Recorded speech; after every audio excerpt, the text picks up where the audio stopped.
Welcome back. વિરામ બાદ સમાચારોમાં આગળ વધીએ. અમદાવાદમાં નવરંગપુરા સ્પોર્ટ્સ ક્લબમાં બ્લડ ડોનેશન કેમ્પ યોજાયો.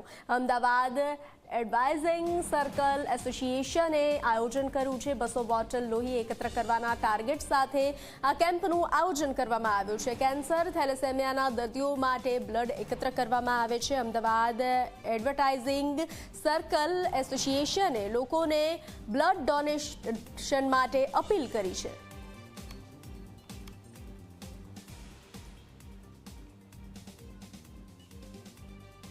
લાસ્ટ છેલ્લા 8 વર્ષથી ચાલી રહ્યું છે અને અમારો સારા કાર્યના હેતુ થાય એ પ્રમાણે અમારો ટાર્ગેટ છે કે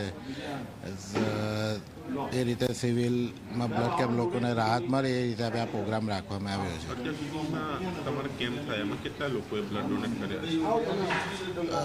અત્યાર સુધી સ્ટાર્ટિંગમાં શરૂઆત 250 થયા છે. હવે ધીરે ધીરે 160-70 પણ આ વખતે 200નો ટાર્ગેટ રાખવામાં આવ્યો છે.